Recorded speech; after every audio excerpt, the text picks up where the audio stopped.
right, here we go again. WNRD, episode 4. I have to admit, I'm a little surprised we've made it this far. What about you, Michael? I'm excited. I love doing it, so if you guys keep listening, we'll keep doing it. Yeah, actually, I'm not really surprised. I'm really enjoying it as well. So, today's main topic, we teased it last episode. What franchise or old movie or comic book or cartoon or whatever would you like to see rebooted? And on top of that, we're going to discuss which ones have been rebooted, but we wish they hadn't been. Before we get into that, we want to jump to one of our new favorite segments, Should I Check It Out? Hey, this is Michael. Once again, we're going to do a quick segment here we like to call Should I Check It Out? Where we kind of talk about either maybe obscure films, maybe B-grade films, stuff, maybe it's not even a film, but just something that maybe got missed somewhere along the way, and should I check it out? So I'm going to go to Alan here, and what movie are you going to talk about?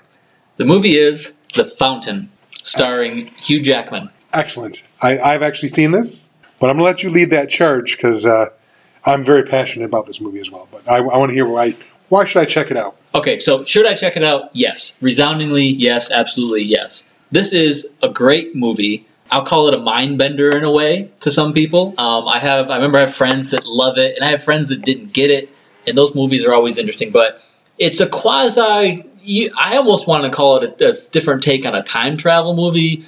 A movie, it's sort of inherently about the search for the fountain of youth, hence the name, or everlasting life, or how to cheat death. And I think it's interesting because the movie kind of touches on why those three things I just said aren't exactly the same thing. They kind of manifest themselves differently. You think that's kind of a decent summary of making it sound interesting? Oh, yeah. Oh, definitely. I think you're hitting the nail right on the head. Like I said, I could go on and on about this movie, but I want to hear more about why you think we should see it. Well, one of the little sort of side notes that I love about this movie, so it jumps around in a few different eras of time, right? Basically, isn't it like 2005, 1500, and like 2500? Isn't it like every 500 years? Yeah, well, the future version is sort of like we have no idea how far in the future it is, right? It's so out there that it could be a million years in the future for all we know. But I love it harks back to the time of like the Spanish conquistadors and the Crusades. I'm not a huge history buff, but I just like that the look and feel of that era. The helmets, the armor, the sort of... I'm gonna step in for a second. I don't think it was the Crusades. I think it was the Inquisition. The Inquisition, yes. Not the Crusades, you're right. So, again, that's why I'm not a history buff. But that whole sort of time capsule, I just think it's interesting. And I feel like there hasn't been a lot of good movies that delve into that. Now, not that this movie really delves into it, but I just like how it flashes back to that era for a little brief moment in time. One of the things I love about this movie is that I know a bit of the backstory before it was filmed. Originally, it was supposed to be filmed with Brad Pitt, and I don't remember who the lead woman was supposed to be. Now, I remember this. I remember reading about this. The reason why Brad Pitt didn't want to, supposedly, have you heard this? The reason why Brad Pitt didn't want to take this role was because he felt that there was too much crying in this movie. Really? See, I didn't know that. He didn't want to play a role where he was crying so much in the movie. Really? I did not know that. And let's look how that turned out. So he said, I don't want to cry in this movie. I want to be a tough guy. Hugh Jackman took this movie, cried a lot in this movie, and he became Wolverine. This is after his first Wolverine movie, wasn't it? Well, I don't know, maybe not. But it doesn't really support my narrative if that's true. Okay. Then yes, this movie came before Wolverine. Well, it didn't come before he played Wolverine in XMen. That's true. It came before he got his own spin-off series. See, yeah, I remember seeing pictures of Brad Pitt when he had the huge beard. Mm-hmm. He grew it for the movie, and then it didn't happen. And apparently there's a graphic novel that Darren Aronofsky wrote that is full visualization of it. Right, yeah, so good point. I didn't even get into this Aronofsky connection. Right. Because, he's a tour de force in these sort of sci-fi mind-bender movies, so...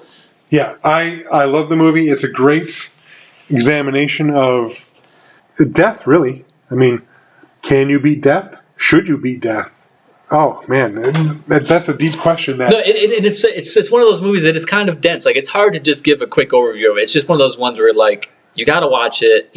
We tried to give a couple little points here and little interesting points, but you just got to watch it. What's fantastic, too, is... So their budget got cut. When Brad Pitt left and all that, he's not, let's face it, at the time, Hugh Jackman was not the star that Brad Pitt was at that point in time. Right. So the budget got slashed.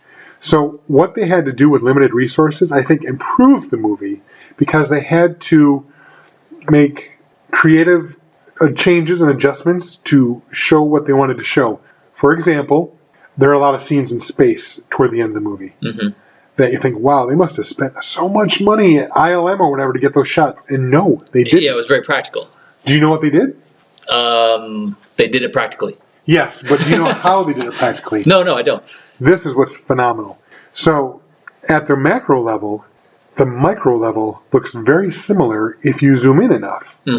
So what they did was basically use these huge, these really intense lenses, and they worked with this. I think it was a father-son team that were well experienced in doing suspensions in oil and whatnot, and they just film them super close up, and it looks like space. It's phenomenal. So just want to throw that out. And also, another reason why I love this movie, the soundtrack. I was gonna get to that. You beat me. You stole. You stole my thunder. The score, the soundtrack. Yeah, it's great. I mean, it's just really an all around good movie. Should I check it out? Should you check it out, nerds? If you haven't already, yes, of course. Oh yeah, 100% yes. It's worth your time. It's a thinker. How many times have you seen it? Would you say? I haven't seen it in a long time. Having this discussion makes me realize I need to go see it again. But I had probably watched it a good 6 or 8 times.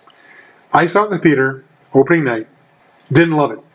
Because I went in with preconceived notions. I do that a lot personally. I kind of stumbled into it. I had no preconceived. It's one of those movies that it's like when people come over and you start talking movies, it's one of my movies where I have to ask them, did you see it? And if they say no, I'm popping it in. Yeah, you have to. You have to. And after I saw it, the more I thought about it, I was like, that movie is really making me think. And then I had to own it on DVD and watch it again, and I did. And now it's a cult favorite of mine. I love it. Matter of fact, this is how nerdy I am. I want to buy it on Blu-ray. I'm not going to stream it. I want to own the Blu-ray of that movie. 100% the same. I bought it when it was on DVD. I remember when it went down to $10. I have it on DVD. Like, I have it. But now that I see it on Blu-ray, I was like, I need it on Blu-ray now. Yeah, I know. I got to get it on Blu-ray. So, there you have it. Check it out. The Fountain. You have to check it out. What makes you think you can bullshit your way into my head? Like every other pencil-neck piece of shit.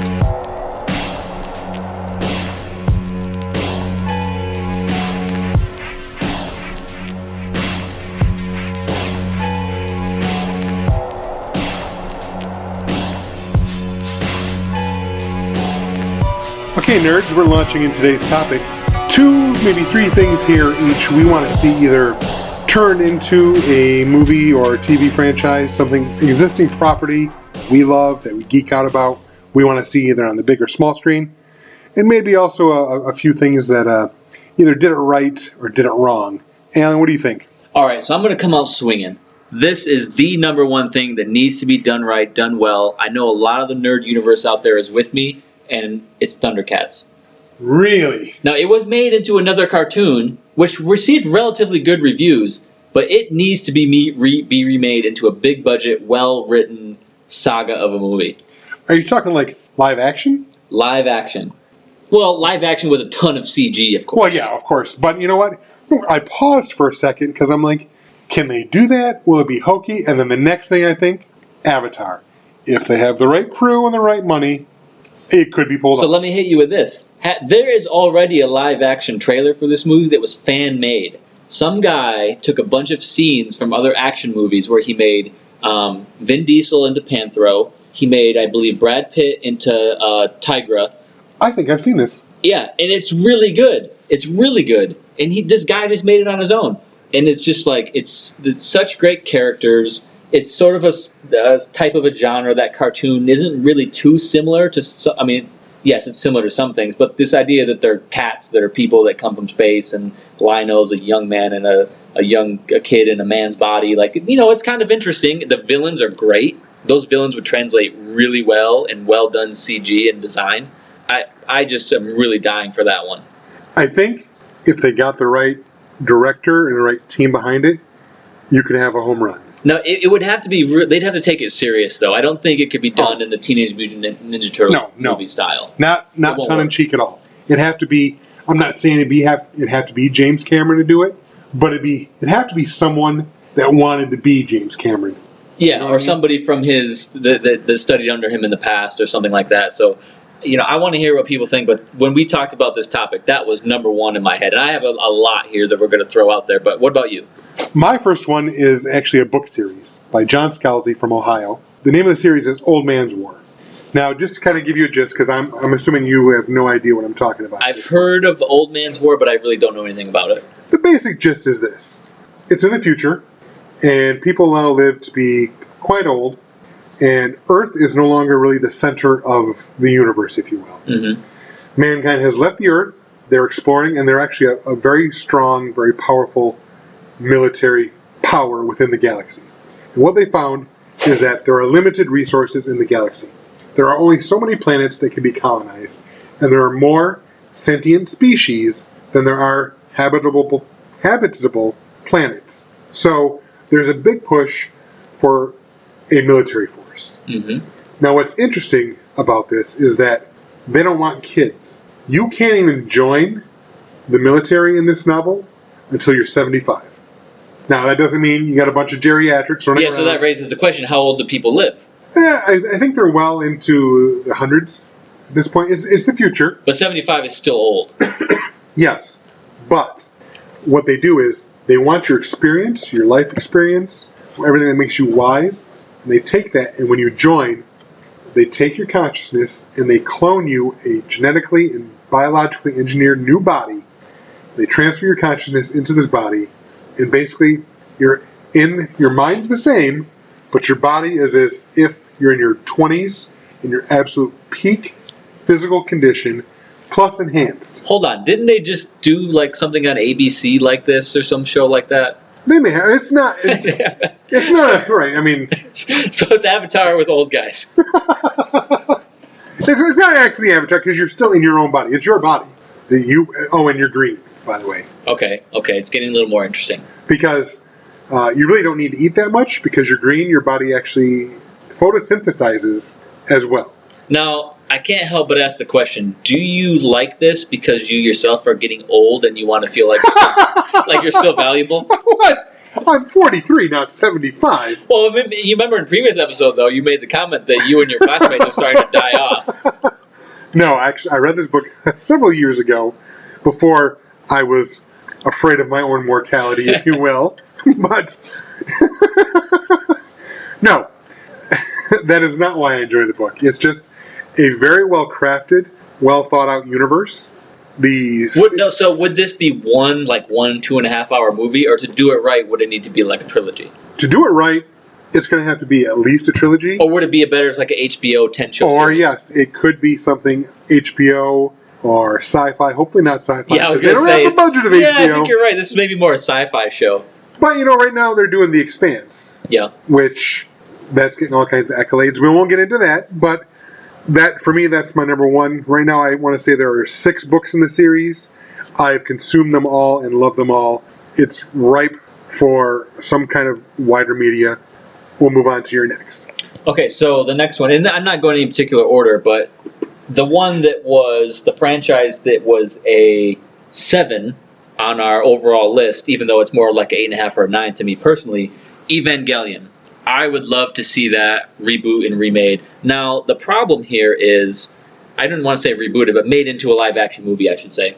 Okay. The problem is, Pacific Rim kind of stole its thunder. Pacific Rim really, it didn't get as deep storyline-wise, in my opinion, with the fact that only children can drive the robots and the fact that there was a little bit of this religious connection and lots of other things. But Pacific Rim really did steal its thunder. So I feel like if they did come out with it, a lot of people would be like, oh, so it's kind of like Pacific Rim 2? And, it wouldn't have the right impact. Well, correct me if I'm wrong. They're not called kaiju in Evangelion. They're called angels, right? Right. Now, remind me, what's the whole gist there? They're angels. They're not from Earth, though, are they? No, no, they kind of show up sort of interdimensional or from outer space. Or I think some even do come from like the Earth's core and things like that. And yeah, in order to, it's sort of like, I don't want to sound too much like Ender's Game or whatever, but there's only certain special children that can drive the robots because of their capability of their minds and stuff like that. Okay. So those are 2 pretty unique things to that story. So that's why I say it's a little bit more interesting than Pacific Rim was, which I loved. But I do see what you're saying, that there are some similarities. But yeah, that's why I worry it will never get done. All right, my next one which I just realized sounds like I've got a theme going on here. Because the next one's called Alien Legion. This one's a comic book, and yes, it's about military sci-fi. It's well, that makes for good movies. I have to admit, my current fascination right now when it comes to literature, when I'm just chilling out reading on my own, is military sci-fi.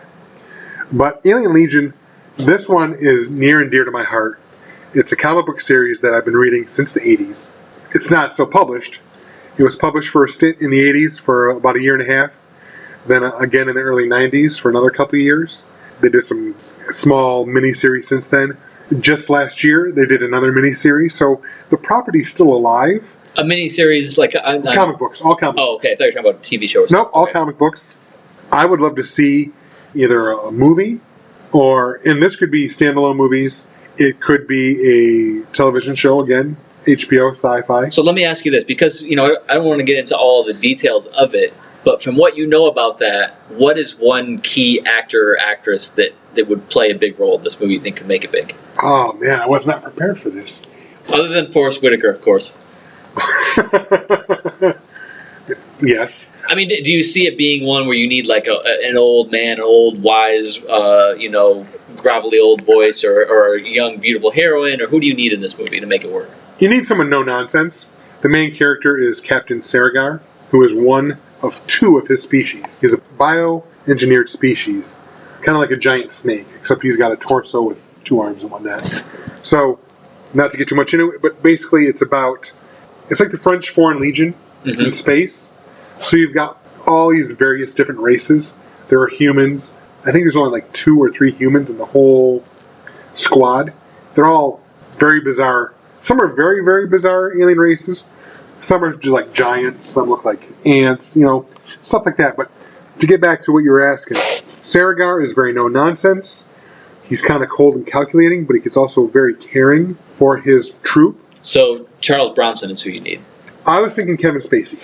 Oh, okay. I think he could pull it off. Well, would he? That's a whole other question. But Alien Legion, it's a great comic book. It would make a great TV show or movie. Okay, I'm going to hit you with this one. You're going obscure on me. You're going with ones that I don't know anything about. But here's one that I know you know about, and I'm going to have something to say. Dune. So there was the original movie, of course, the book, then the original movie, and then there was a miniseries that came out on Sci-Fi Network or something about 10 years ago or 12. I need to go back and revisit it because I've just been thinking about it. I watched Jodorowsky's Dune, the documentary. Oh yeah, how was that? Amazing. Now we could do a whole show on that, but basically you have to watch it. Forget about should I check it out? Like, no, you have to watch that. New segment. Do I have to watch this? Yes, done. So many people from that Jodorowsky's Dune went on to be in the Alien movies, doing the creative direction, doing the artwork for Star Wars. Like, so many great sci-fi people were born from Jodorowsky's Dune that never happened. H.R. Giger, didn't he design or did some initial design work on the worms? Yes, no, he started there and then went on, and they even talked about how a lot of the artwork that he used in Alien was originally from this movie. So I would love to see it redone. I think the old one just doesn't hold up anymore, really. I mean, it's fun, it's campy now, but the potential is there. I remember seeing it when I was younger and enjoying it. I didn't see the sci-fi reboot. I think I own it, but I never watched it. Yeah. Well, I might need to borrow it then, because I want to go back and watch it again. Not a problem, but I think you've picked a perfect one, because with the money that like HBO and other shows or other stations and studios are throwing at stuff like this now, this one's right for the taking. I think it needs to be like a 2 or 3 series movie. I think it needs the budget. I think it needs more than an HBO budget, unless maybe 3 or 4 years from now the technology gets so good that you don't even need that budget anymore. Well, yeah. So I really think you hit the nail on the head. That is an excellent suggestion to do. Okay, let me throw another one at you. Now I'm going to go back to the 80s cartoons here. One that I think could work out well. You may not be aware of it, but the Silverhawks. I remember it. Okay. I don't think I ever got into it, but so I'm going to let you run with it. Yeah, I was really into it. So they're humans. Now, they may be alien race that I know, but they're humanoids. They look like humans. And they have the chrome silver suits, right? Right. And then their suit allows them to go out into space on their own. They can fly in space. chrome silver suits would look great in CGI. Oh, yeah. I remember their big bad guy was this just really large guy with this cool spacesuit, and he was red. I could just see it having an awesome movie. Remember, we're talking about this new wave music, this 80s inspired music that's coming out these days. Kavinsky, and we talked about Robert Parker and Time Cop 1983, Com Truise. You could set it to a soundtrack like that. Oh man, it would be a hit. It would be a little tongue-in-cheek, but I think it could be awesome. Like I said, I don't remember it nearly as well as you. I do remember it being it was like an late 80s, early 90s cartoon. Yeah, I don't even think it was 90s. I think it was 80s. I was quite young when it came out. Wasn't one of the characters kind of like a country type guy? Didn't he end every episode? I think his name was Bluegrass something or other, and he wore a cowboy hat over his chrome spacesuit, and he had a guitar. Yeah, because I think almost every episode he'd end strumming guitar and singing something. Yeah, I think his name was Bluegrass. I mean, anyways, I think that one could be really, really cool, and I think it's obscure enough that people would be like, not know what it is and be open to it as a new thing. That's a good idea. I like that one. Do you have another one? I have one more. And this one isn't so much a reboot as a continuation that I really want. We mentioned in our top 10 my love for the series Battlestar Galactica. Yep. And for me, one thing I wanted from the show was to see more of the first Cylon War. We got flashbacks now and then on the series. I wanted to see more about that. Well, there was a proposed series, and they actually shot the pilot for it, and it was called Battlestar Galactica Blood and Chrome. They were supposed to go to series. For whatever reason, it didn't happen. And instead, the Sci-Fi Channel initially released the show in 12 parts on YouTube through the Machinima. Wait, so it did come out? It did come out, but just the pilots. I want to keep going from there. I want to see the first Cylon War, and I want to see... I want a war show. And I think now, with the success of Westworld, with the success of Game of Thrones, that they could do something with this, showing a very gritty, real battle, a war show that gives us everything we want to see. Ship battles, fighter battles, Cylons versus people. I want more. I mean, I'm still not sold on the Battlestar Galactica thing. You know, we have it at number 8, which also, by the way, we've sort of tentatively slotted in Harry Potter as number 8 at the request of one of our wonderful listeners. It's kind of troubling to me that they had a pilot launched and there wasn't enough fanfare to get it going. So, I mean, that's just continually make me question Battlestar Galactica. But I see what you're saying, why you want it. I think it's something that it's near and dear to you. So that's what we're asking. Do you want it? I want it, and as far as fanfare, I think the fans really enjoyed it. I think the studio, because it was sci-fi, saw the potential for the show to actually happen, saw how much CGI was going to have to go into it, and how expensive it was going to get.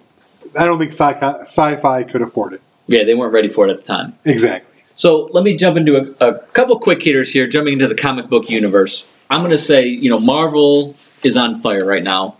We got the Infinity War coming up. There's some rumblings about what's going to be the next big saga that's going to take them 2 and 3 more generations after that. But what I really want to see is X-Force, Cable, Mojo, that side of the Marvel universe, XMen universe, so to speak. I want them to go there next. That's coming. When I heard X-Force is coming, and I heard Cable is coming from Deadpool, right? Yes. I'm hoping they take it in that direction, like a little bit more young, a little bit more hip, kind of like Guardians of the Galaxy. I'd like them to get it really fresh in that direction, hopefully. I just hope they do it well. I just read today that Fox, 20th Century Fox... See, the Fox part is what scares me. Yeah, they've been hit or miss, though I have to admit the new trailer for Logan looks phenomenal. Yes, it does, yeah. Now, I just read today 20th Century Fox is opening a film office in Montreal. Usually that happens right before they begin production. They're in pre-production, in theory, for a movie. Now, they did the same exact thing before X-Men Apocalypse. They did the same exact thing before Days of Future Past. So... it sounds like an X-Men movie, or X-Verse, whatever you want to call it, movie is coming. Could it be X-Force? Possibly. The rumor mill I'm hearing right now is thinking it's more likely to be New Mutants, only because that one already has a script and a director attached. But I would love to see X-Force as well. Now, my question to you, are you talking late 80s cable X-Force? Or are you talking just like in the last few years, the X-Force that was like the covert ops X-Force? No, it's got to be late 80s. So Cable, we have some figures on my desk right here. Cable, Shatterstar. Oh, yeah. I think there was a guy, Thunderbird. Oh, yeah. Havoc was part of X-Force. Didn't he go back to X-Force? No, he was not X-Force. He was a different X-Factor. X-Factor, that's right. So, no, the X-Force you're talking about, late 80s, early 90s X-Force. Shatterstar, Gideon, there was a villain, Gideon, and then Mojo. So they got into that a little bit in the X-Men animated series of the early 90s. To me, that's what I don't like about Fox. I feel like they've been rushing X-Men. I mean, Apocalypse should have been their Thanos. I mean, they should have taken 7 movies to get to Apocalypse, not 3 or 4 or whatever. And same thing with X-Force. I mean, they should take 3 movies to really get into the big villain on that one. And I just don't know that the studio has the patience for that. I would love to see it, but you're right. I don't know that they have the patience for that. It's interesting to see what direction they go, because everything seems to point to the fact that this is Patrick Stewart's last X-Men film, Logan. It's the last Hugh Jackman X-Men film. Yep. Yeah, and that's what I'm afraid of. I'm afraid of them just being like, oh, well, we're going to do Wolverine, but just with a new person. Or, well, we're going to use X-23 instead of Wolverine. I don't know. We're going to kind of get into uncharted waters a little bit, and it scares me. My hope is that Logan does as well as I think it's going to do and blow people's minds. And then they come to Hugh Jackman with a dump truck full of money and say, give us one more. I would rather they didn't do that and did almost like what Star Wars is going to do with Han Solo, which is go back, just get a younger person and pretend it's younger Wolverine. I'm not really sure, but I'm apprehensive about it for sure. I see what you're saying, but not to get too much off topic here, but who out of the entire X-Men line, other than Deadpool now, he's only done one movie, who has been the biggest moneymaker in the entire X line? It's Hugh Jackman. Yeah, well, Wolverine. Now, don't Wolverine. Get me wrong, Hugh Jackman's done a great job, but it's the strength of the character of Wolverine, really. Oh, yeah. When I even go so far as to say his cameos are almost better than some of his films. I mean, when he showed up in First Class... Yeah, that was a good one. Awesome. Yep. So, get a little off topic there. So, okay, I touched on that for what I want to see from Marvel. Now let me jump into one that's near and dear to your heart. Image Comics. I want Spawn again. I want Spawn done right. Now, you remember the HBO animated series? Oh, it was fantastic. That was fantastic. But the Michael Jai White movie was ahead of its time. They didn't have the budget and the CGI to make it work. It was still pretty cool. John Leguizamo played a great clown. I'll give you that, yes. But it's time for Spawn to get redone. Now, I don't know if Image, you're more in touch with where Image is at these days. Like, does anybody care anymore, or only the really hardcore people care about Image and Spawn? People still care. It's just that Image is not as big with superheroes anymore. Mm-hmm. I mean, right now, the biggest title I believe right now at Image is Walking Dead. Yeah. No superheroes in that at all. But there's still an audience for it. I mean, you have Invincible. That's the biggest title for Image right now. Mm-hmm. I don't know if you're familiar with the title. No, I haven't been in touch with Image Comics since 1997. Okay, so they still do have superheroes, but they're not the nameplates that they were. Well, hold on. Do you give me a thumbs up or thumbs down on do you think Spawn, not do we want to see it as nerds, but do you think it's viable? Yes. Well, yeah. Any what's what I'm trying to think here? Property that has that much interest behind it, done right, could be fantastic. But that's the problem. You're right. The first one was ahead of its time, and I think they were overly ambitious based on the technology they had or could afford. Yeah, because Michael Jai White had like a rubber suit as Spawn, which, don't get me wrong, I love practical effects, but Spawn sort of needs CGI. I agree, and that's why I think the cartoon was stronger. Yeah, the cartoon was really good. Because you could do more animated. It's cheaper, but you can still convey what you're trying to get across. In fact, I think I need to go online and get the cartoon like on disc or something and rewatch it. So I have one more, but what about you? I've covered my 3. I don't have anything else coming up at the top of my head. Okay, let me hit you with a new one. This is a little bit more, this could be for like maybe even a PG rating on this one. The Secret of NIMH. I want a live-action Secret of Nim, and I think we're going to get there with whatever the last Disney one we just did. Jungle Book. Beauty and the Beast is gonna just rake in money, and I think Secret of Nim may be the one a little bit down the road that might come along. Here's the thing, though. Secret of Nim is not Disney. Well, yeah, I mean, I know it's not Disney, Okay. but it's along that same feeling, right? Once people start saying, well, Disney's got all these, whoever owns Secret of Nim is going to be like, oh, shit, we have Secret of Nim. Let's jump on it with that. I believe it's Don Bluth. Isn't he the guy that... I think he was one of the animators, but I don't know. Right. Does he still own the rights to the... That's a good question, because he made the movie, but it pre-exists as a book. Yeah, I mean, I don't know, 20th Century Fox, I don't know who owns it, but, right? That would be a good one, would it not? Oh, yeah. I mean, I love animation. There's so many animation studios, digital and... No, I want live action, though. Live action. Because you're not going to improve on the animated one. I mean, it's up there. So the only way we can go is live action. But you can't. They're rats. Well, hold on. What do you mean you can't? They're rats. We just had live action Teenage Mutant Ninja Turtle. No, I don't mean live action like... All right. You know what I mean? Like but a mix. There's still going to be a bunch of CGI. Yes, just like Beauty and the Beast and just like Jungle Book. That's what I want. I see what you're saying. I don't know. That's... You don't know what? It's going to be great. That's your opinion. I see where you're going. I see your passion. It's infectious. But I think that'd be a harder sell. To who? To the studios, or you think people might not go and see it? Because to be fair, it's our generation, like late Gen X, early Gen Y. I don't know outside of that if we're going to get any more people. It's a tough sell because it's our generation, and it's not a huge property. I think it's an underrated one, though. I think it's one that when you talk to people about it, they're like, oh, shit, yeah, that was amazing. It's definitely underrated, and it's fantastic. But it's not Teenage Mutant Ninja Turtles, which even the second one, which many critics said was far superior to the first, so didn't do as well. Our top 10 list, where does Secret of Nim rank?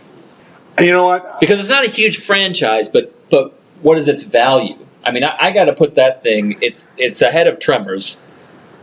I'm putting it ahead of DC Comics. Now, in its overall value, of course, it's just one movie. But I mean, I got to put it as number 7 with Firefly, Evangelion, and Ninja Turtles. Without watching it again, I'd go 5. Now I see where your pessimism is coming from. I think you need to watch it again. Is what needs to happen. I have no problem with watching it again. I don't think it's as good as you remember. I think that's a diamond in the rough because... When was the last time? There's a lot of successful movies that when they originally came out weren't that great. You know, there's a lot of stuff that weren't as big as Ninja Turtles that went on to be more successful than Ninja Turtles. Right. So, okay, we'll leave it at that. So when was the last time you saw this movie? A few years ago. Not as a child. I did see it a few years ago. And but the one thing that you touched on that I may be underestimating is the power of the Don Bluth animation.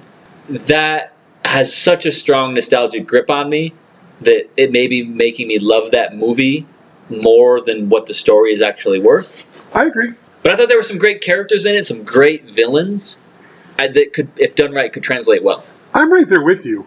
One of my favorite movies of all time is The Land Before Time.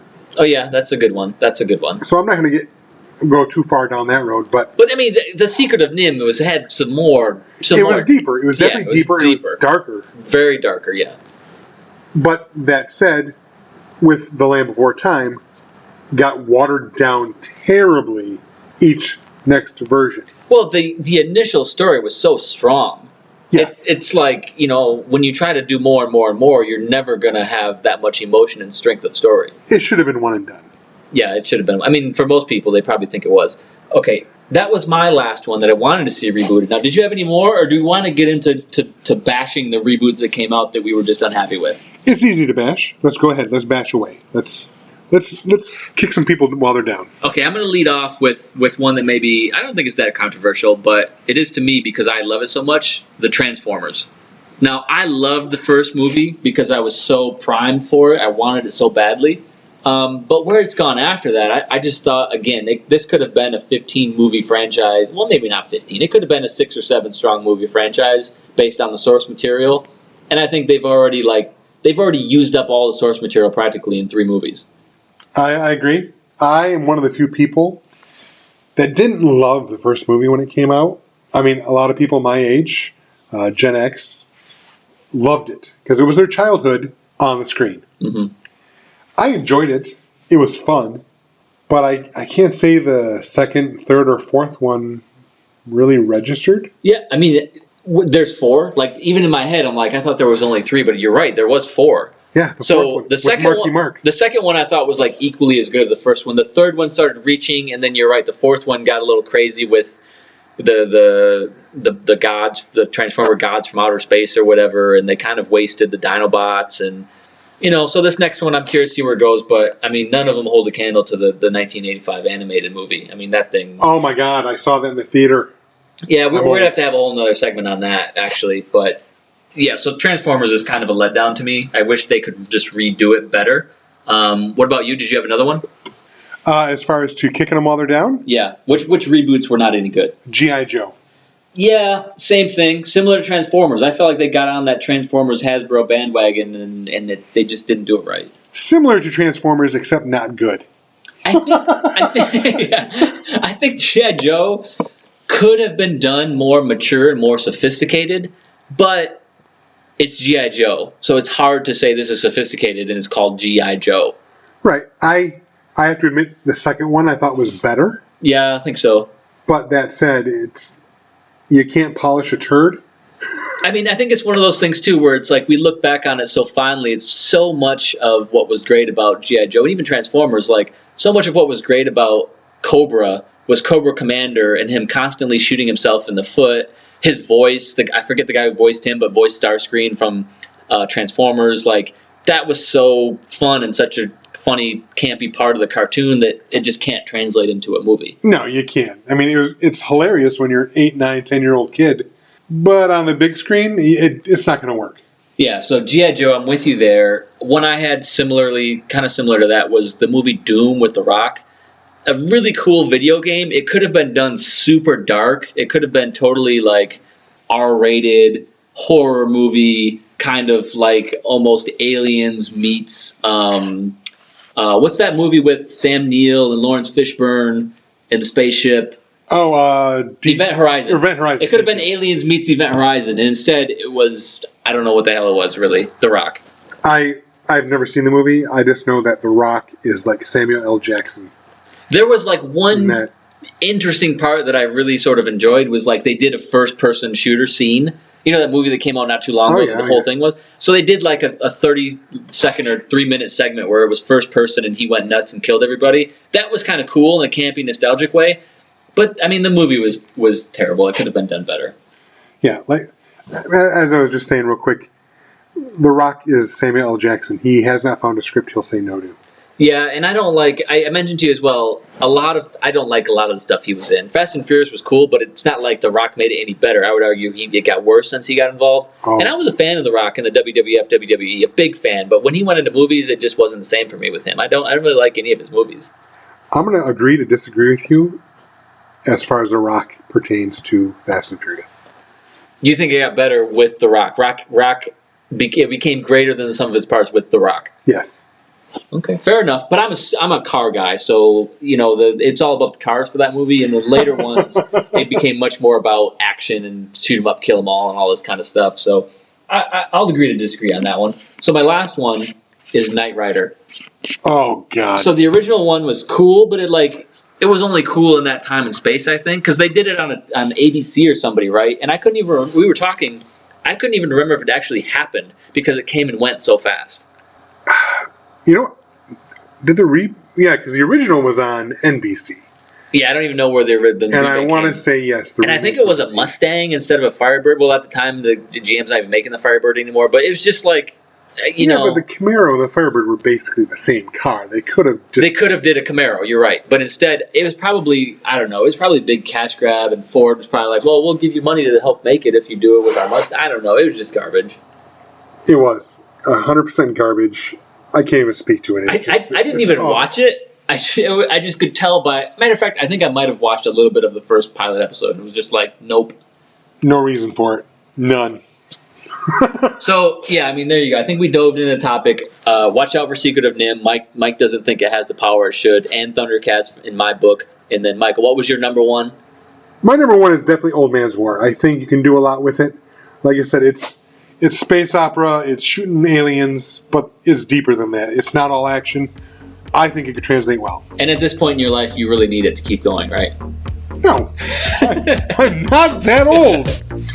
Okay, so there you go. I think it was a fun topic, and we're going to come up with many more fun topics to talk about and discuss as well for you guys.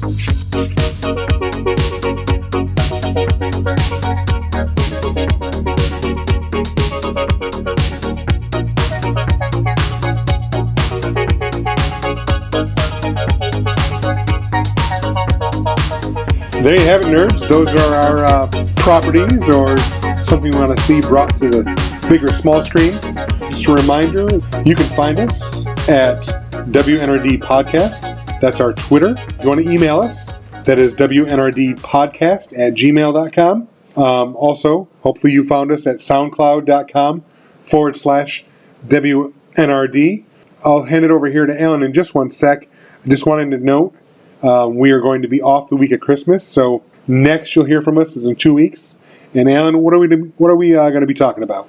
So coming back after Christmas, we're going to do the year in review show. 2016, kind of like a quasi-award show. We're going to talk about what were our favorite things, what were our least favorite things, what we thought flew under the radar that people should be aware of, and what things that we really disliked or really were let down by. So we're going to do the year in review. This is a good one to get feedback from some of our listeners, and I'd like to see if we can stir up some good conversation on that. And I think it's going to be a good topic to talk about. I suspect we're going to talk about Star Wars a bit. You're probably right about that. We'll see what happens, and 2016, great year. We're gonna get rolling right back into 2017 with WNRD. We'll see you then. Be seeing you.